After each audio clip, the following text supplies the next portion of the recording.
first rule in grip sport is you tell everyone about grip sport. Crushing, pinch grip, thick bar, wrists. If the best guy in the world can't lift 100 pounds on it, I don't give a shit about it. Welcome back to the show, everybody. Recently here in North America, we just had the Canadian Nationals for grip sport and the U.S. Nationals for grip sport, both contested in the same weekend. So right now I have Eric with me again, and he's going to be covering the Canadian Nationals and kind of give us a rundown on some of that stuff. And we're just going to be talking about kind of some of the results, the competition, certain lifts and certain things that people did, and just kind of give everybody a recap of that. And then if you are watching this, where we break down the Canadian Nationals, I should have another episode out shortly following this with Jed Johnson and Will Giuliani for the U.S. Grip Nationals. So both Nationals videos should be, you see this one, the next one should be following not too long after. But yeah, welcome back to the show, Eric. And I'll kind of let you start things off and tell us about the competition. Yeah, well, thanks a lot, Zach. Thanks for agreeing to do this. So this past weekend, I was in Calgary for the Canadian Nationals. This was the first time it was held in Calgary, hosted by Jason Steves. So the first, just for a bit of background, I hosted the first Nationals back in 2015. Mm-hmm. And the first 5 years, they were all in Ottawa because the sport was still very small. And I was the main promoter. Other promoters were sort of starting up, Jason being one of them. So by the time 2020 came around, he was ready to host Nationals, and I was happy to move it out west to sort of, mix it up a bit. And he was on track, and then pandemic hit. So, everything shut down for a couple of years there. But finally, he was back ready to host. The timing was right. So I got to go to Alberta for Nationals. It was hosted at the Strength Edge, which is a strongman gym owned by Andrew Bollinger. He runs Canada, like mass wrestling in Canada. He's sort of the head guy. Yeah. And he also is heavily involved in strongman. Anyway, this gym it's one of these gyms that has a really cool gym with almost anything you can think of for strongman training. It even has a grip section. So it's a really cool gym. I competed there a couple of times before of the grip contests, but the contest itself, there was 5 events, 2x5 Saxon, double overhand Ironman axle, the moon top, the half penny, both grip tops events, mm-hmm. and a mystery event for the last one. So it was interesting. I thought it was a pretty cool mix because the Saxon and the axle, those are classic, pinch, thick bar. And, Jason's been in the sport a long time. Like he's been training on this stuff 15, 20 years.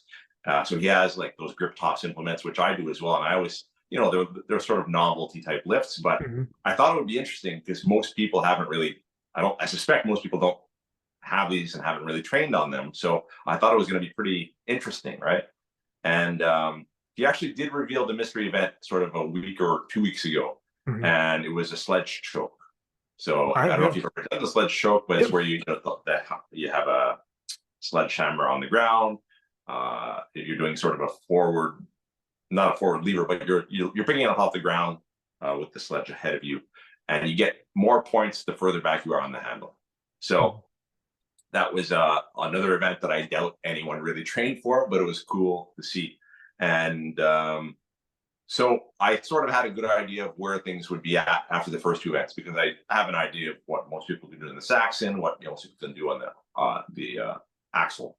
So unfortunately, there weren't many of the guys I was expecting to see. With it being out west, I expected some of the guys like Brad Provic, James Jeffers, Mike Schimmel, Carter Colo, but all those guys would have been, a really high level competition.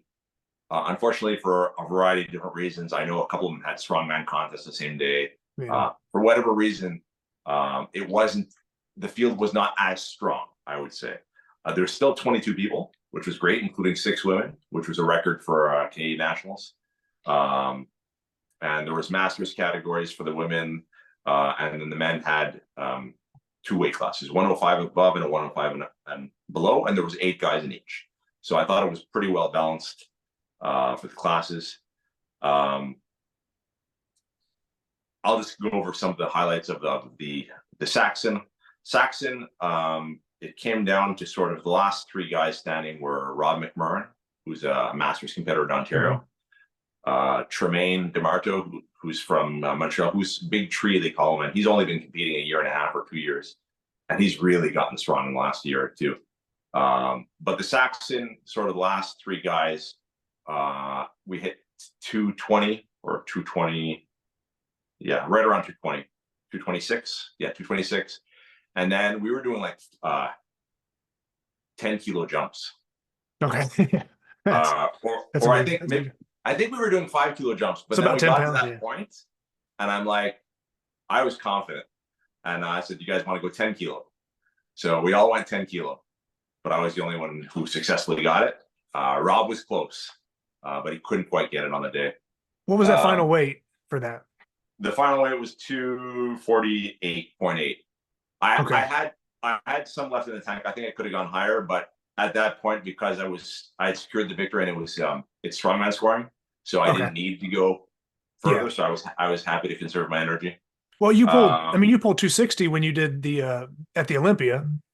Yeah, I've done. So and it looked like you had more in the tank there too. Yeah, my contest PR is 275. So I don't. This was a brand new Saxon, never used before. Yeah, I don't think I would have got to my PR range, but I do think I would have gotten a bit more. Yeah. And in the women, the best lift was, I just want to make sure I'm getting this right, Michelle Collins. Was it Michelle? Oh, that's a 3-way tie. So 3 women tied: Kathy Facey, Michelle Collins, and Rose Koziel, who I had never met before. They all got 108.8. I think we were doing 5K jumps as well, and I think 120 was just a little. It was close, but not quite. So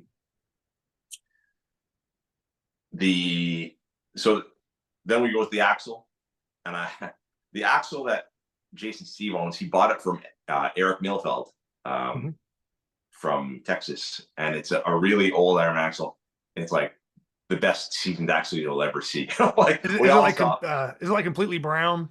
Yeah. Or is it? I didn't know, because I have not to get you too far off subject here, but I did a competition at the used gym store in Charlotte, North Carolina area. And like James Rederitas and those guys, it was like kind of the Charlotte crew that was running it. And we're at the used gym store. And like I had like a voucher or whatever I had won from winning certain events, and they gave you like store credit. And I went and got like this as an Iron Mind axle, but it was completely brown.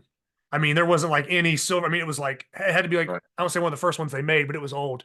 And I mean, the whole thing was brown, and it was like $80, and I had like won like $80 worth of like gift cards. So I'm like, hey, I'm gonna get an $80 axle. So I still got that, but that's the only one I'd ever seen that was like seasoned that much. I mean, it almost looked like it was, like just came rusted, you know what I mean? Yeah. So always helps out a little bit as long as you have like seasoned equipment and stuff like that So it was a very, very good axle. And I knew I was in shape. I did not feel I was in sort of PR territory, but I knew I was strong. And we got up to pretty high territory. The guys who one of the guys who was first grip contest, but he's in strongman. Larson Hare is his name, H-E-H-R. Young guy, big guy, and he lifted 386. So for his first contest, I don't know if he had trained on the axle. My impression was that he hadn't. So for him to get that on his first contest, I thought that was really good. And then Rob topped out at 397. He almost got 400. 400, I think, is on his the list of what he wants to get. So it's almost double body weight, right? That's almost double body weight for him, right? Yeah, he weighed in about the same as me. I think we weighed in at close to 216, 217. Oh, okay. So, yeah. And then it was just Trey and I, and we kept going. We basically went from 397. We added 10 kilo. So we got 190 kilo, so 418 or whatever. And we both got it pretty easily. And then we added 5 more. Then we got 430. So we both got 430. And then we're like, okay, well, the next jump is my magic number. Like my lifetime goal is to get 200 on the axle. And he was expecting 400. So for him to get in this territory, he was really happy. And 440, Trey almost gets it. Like he gets it up most of the way up, but he can't quite hold it and he drops it.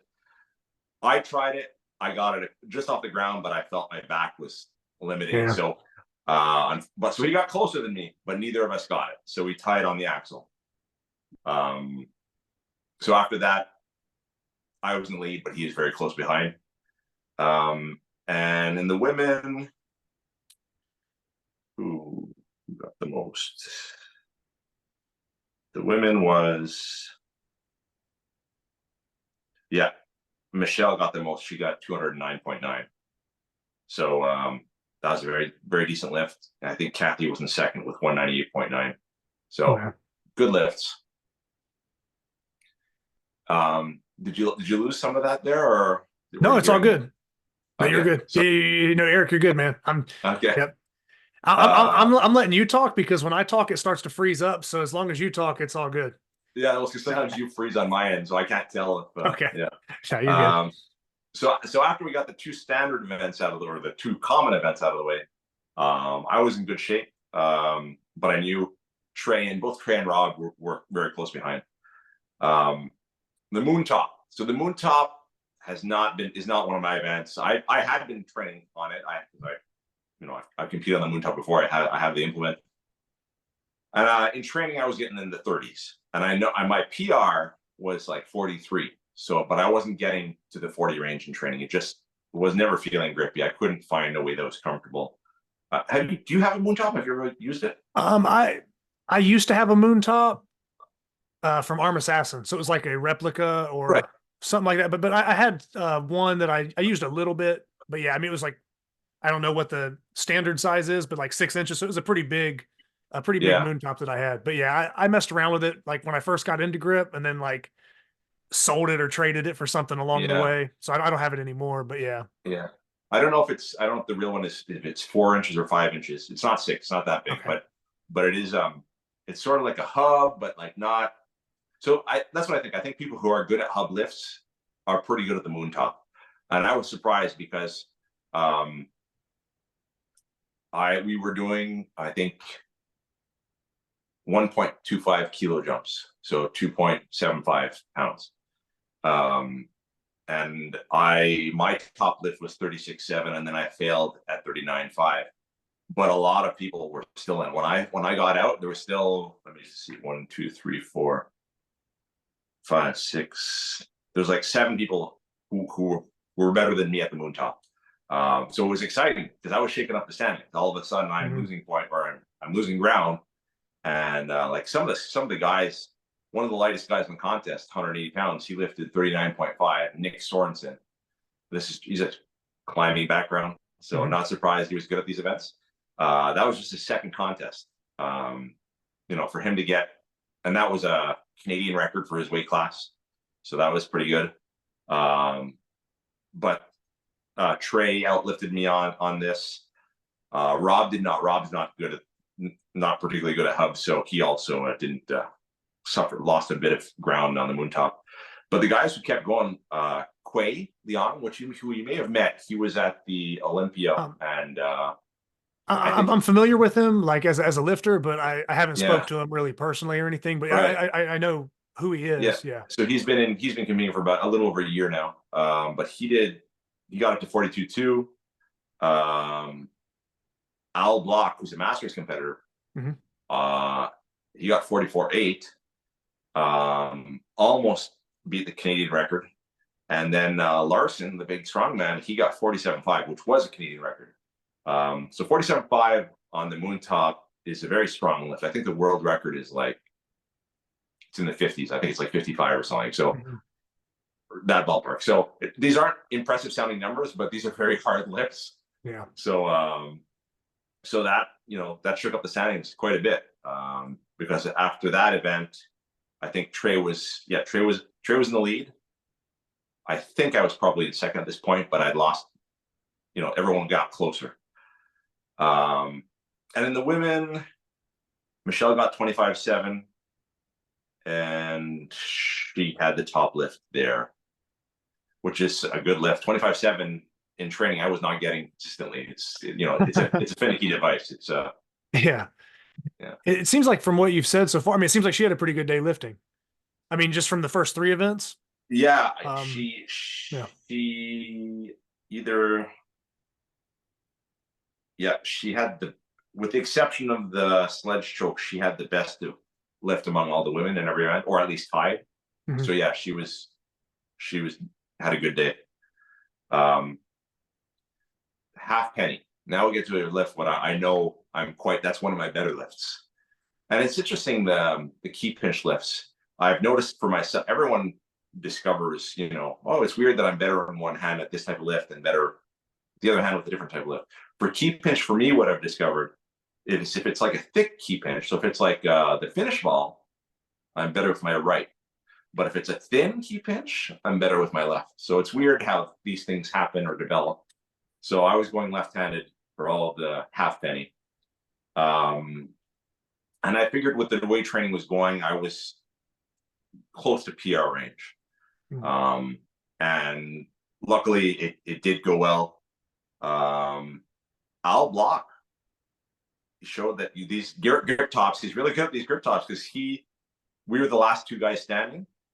So the Canadian record was 40.1.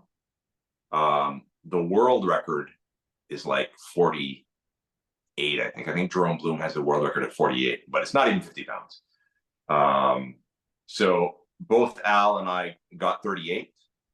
And then because we were going up 1.5 kilo at a time, the next one was 40.8 about. Mhm. And he failed there and I got it. So I upped the Canadian record by less than a pound, but I'll take it. And Record's a record. Yeah. And then we were sort of sticking with fixed jumps. So I didn't try to increase it by like a half pound. The next jump was 1.25. So it would have, almost 3-pound jump. I tried it, but I wasn't close. So I think maybe I would have got 42, but Mhm. I'll save it for the future. I was happy to get first place in that event. So, and then in this event, among the women, Kathy and Michelle tied for 21.5. Once again, these numbers don't sound impressive, but if you've never tried the half penny, it's a very humbling device.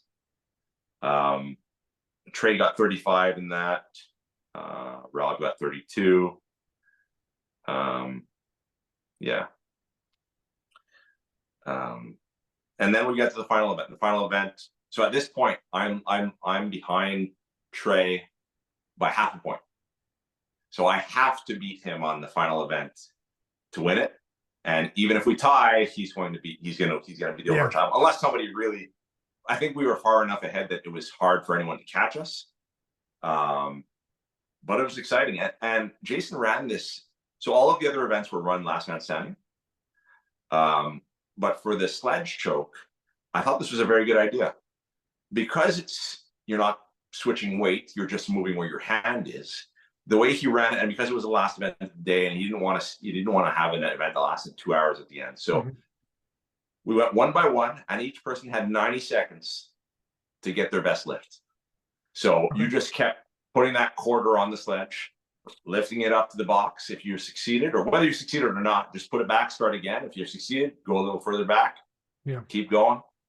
And it's up to you to manage how you want your strategy. You can, if you start too aggressive, you can't get it. Well, grip it a little closer to the head. And but I thought it worked really well because after 90 seconds, it does give you a few tries, and you do find your limit basically. So I thought that worked very well. Among the women, Kathy had the best. So the women were using a 6-pound sledge.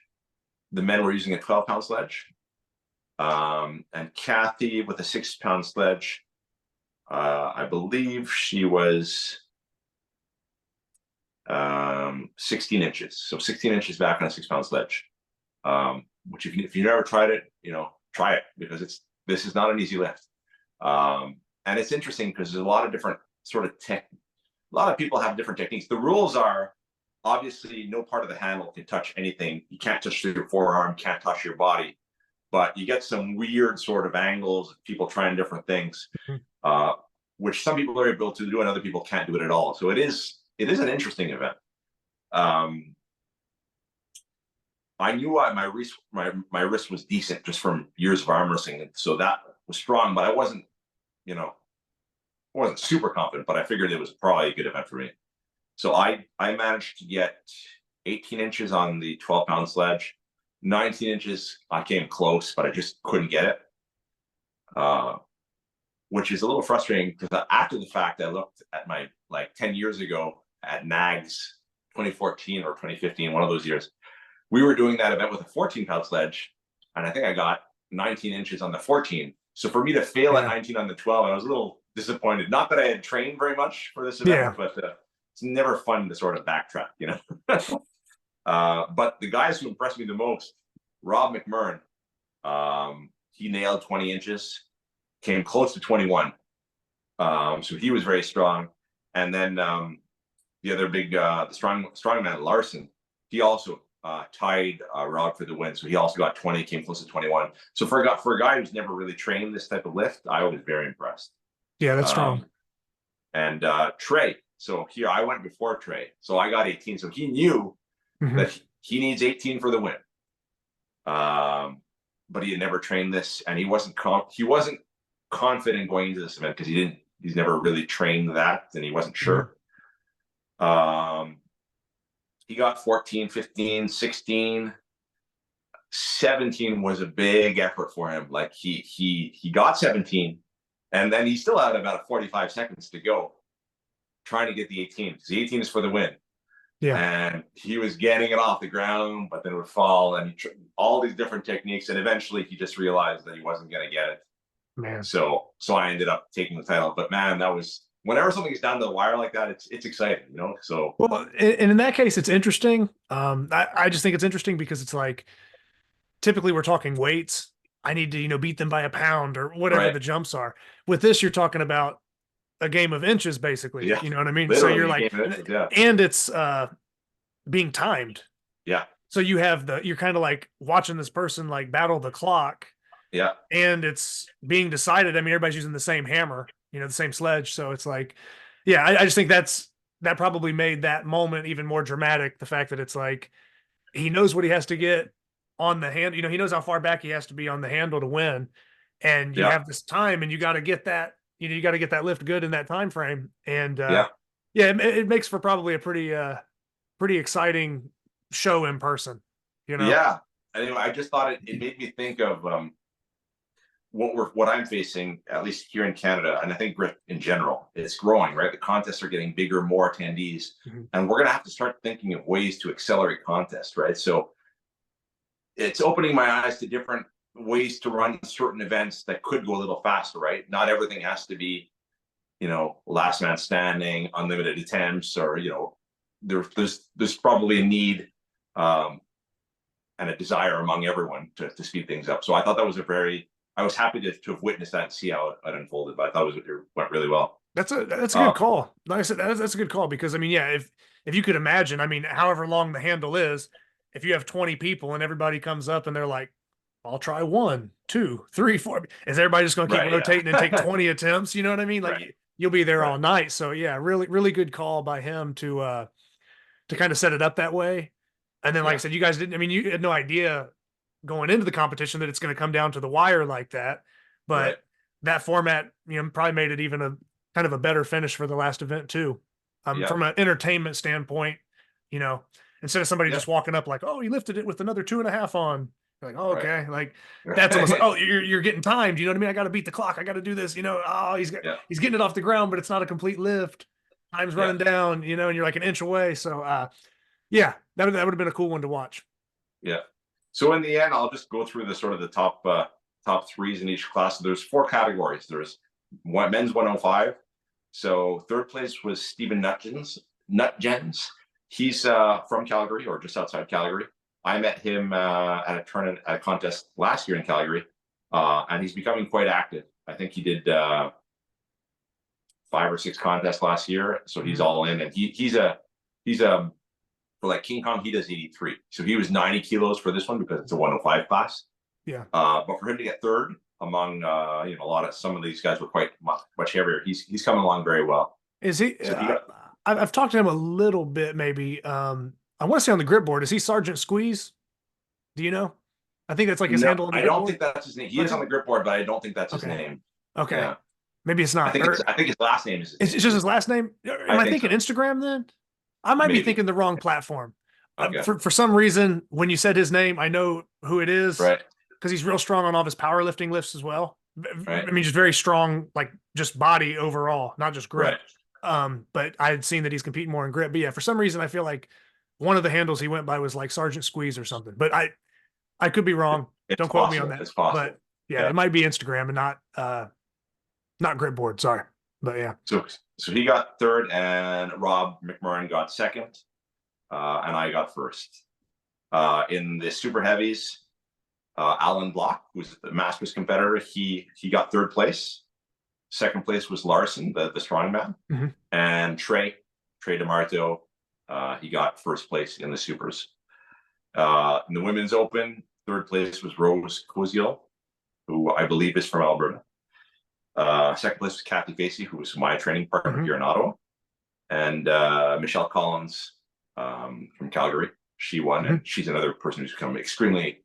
I think this was also at the end, maybe about a year, maybe just over a year in grip, and she's hitting all the contests, and it's going very well. So it's fun to see Canadian women, well, women generally, really traveling and competing. It's a lot of fun. Like I was really satisfied by how many people from the East went to the nationals in Calgary. We had a handful. Like usually it's me, and if it's out east, maybe one person comes from out west. So now that we're sort of traveling a bit more, I think that's really exciting. And in the women's masters, first place was Sherry Wong, second place Christine Blythe, and Connie Piertzik got third. I believe all 3 of them are from Alberta.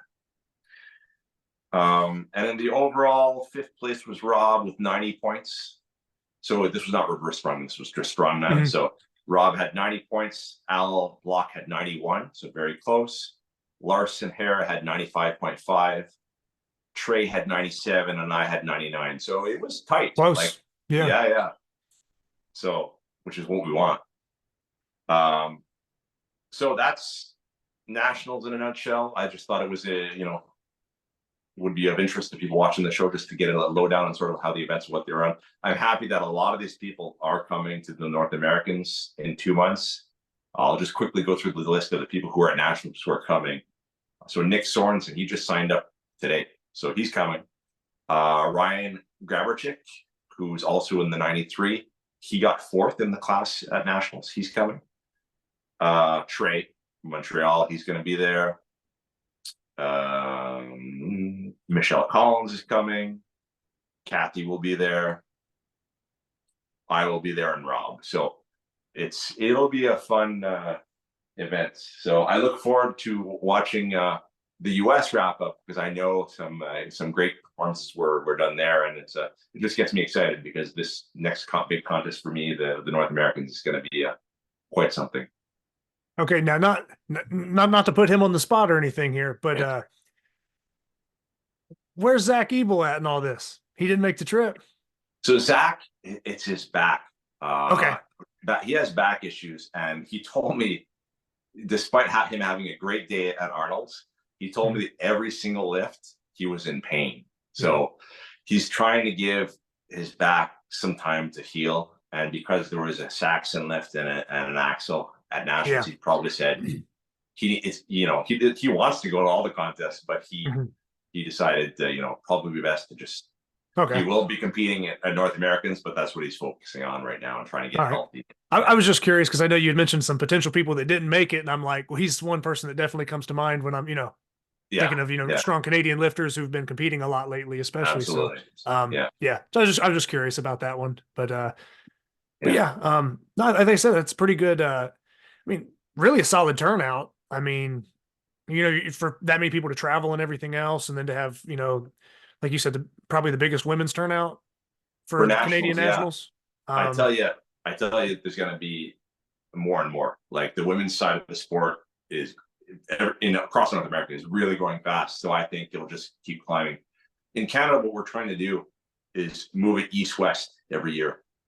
So next year, I think there's a good chance, not finalized, but there's a good chance Trey will be hosting in Montreal. And then back out west the year. So I think that's good. It makes it fair because not everyone can travel every year. So, but it does, give different people a chance to compete at nationals. So it's what's been working so far. So I'm and I just think it keeps it interesting, right? It'll always with nationals moving every year, the mix of competitors will change a bit every year as well. So I think it keeps it interesting.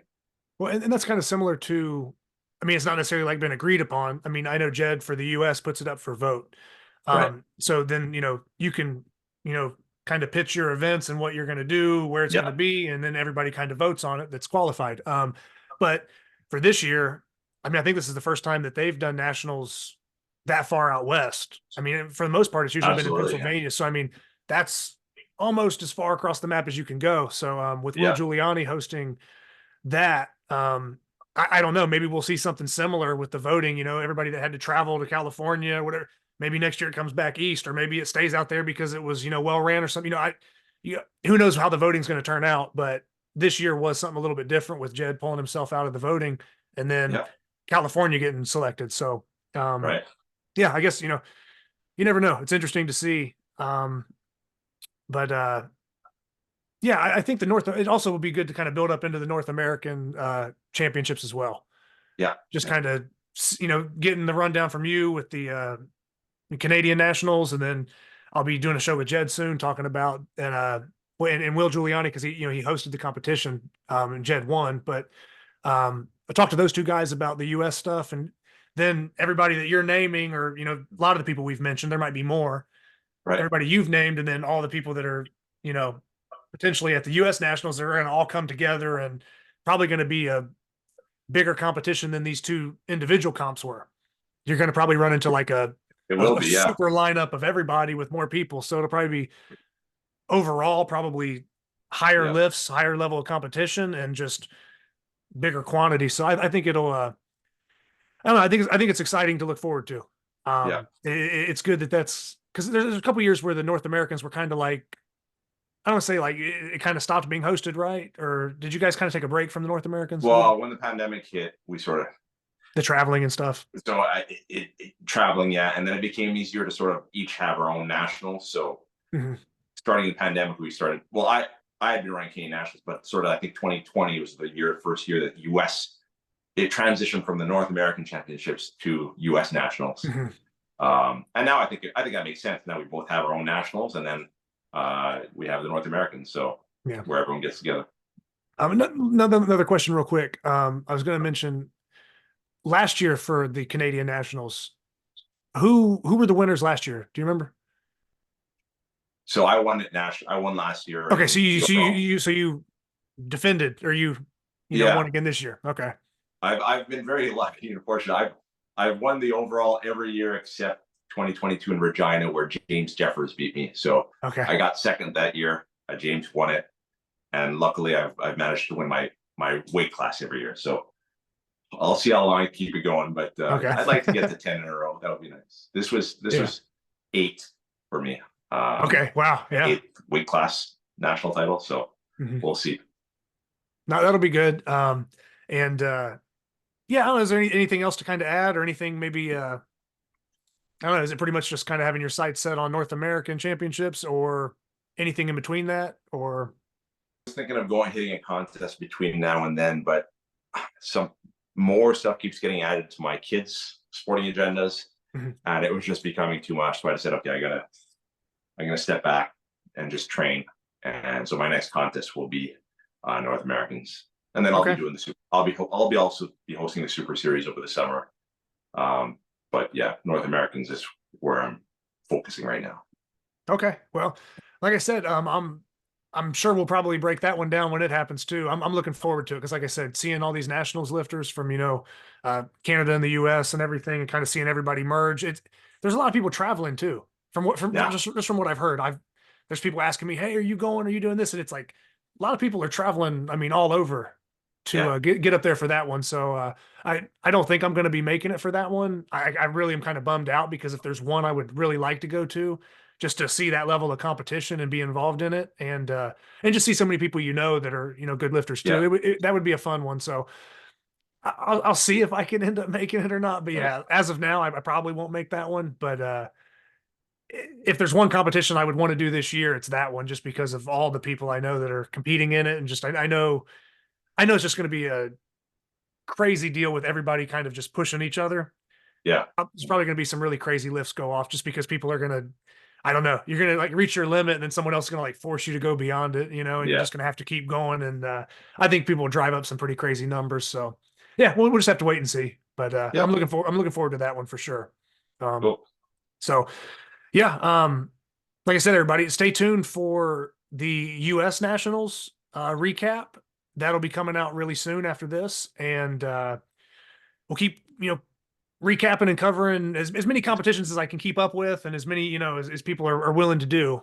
That's kind of the goal. And then I do look to get back on the interview side of things, and I'm planning on having some new guests just for some one-on-one interviews and stuff like that, because recently it's kind of fallen into recapping competitions and contest results. But yeah, I just got to schedule with a few people and look at getting some interviews going as well. So anybody that's tuned in for this recap of the Canadian Nationals, stay tuned for the U.S. Nationals, and stay tuned for interviews and a bunch of different other stuff like that I plan on kind of getting back on track and maybe uploading a little more frequently. So that's kind of the goal moving forward. But Eric, thanks again for taking the time. You're like the go-to recap person, and most of these things we're recapping you lifting as well. But I've had you on a couple times too. I think even in stuff you haven't competed in. Just I don't know. Like I said, you're just a veteran in the sport. A lot of knowledge in the sport, and I'm just glad anytime that you take anytime you take the time to recap stuff and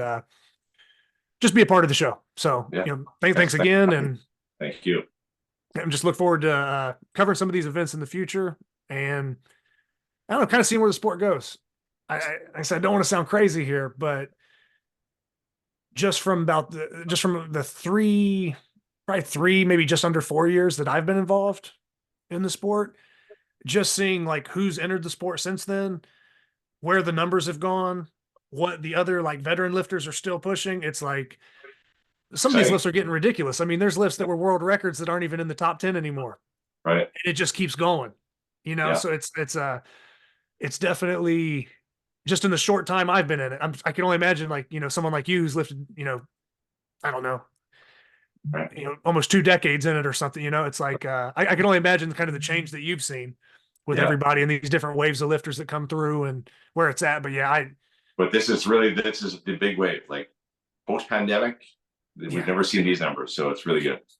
yeah. So like I said, hopefully we'll keep seeing more of that, and the sport will keep growing, and the numbers will just keep getting higher, and everybody just have to keep raising their standard and get better. Yeah. So like I said, thanks again. And so everybody stay tuned for more episodes, and should be it.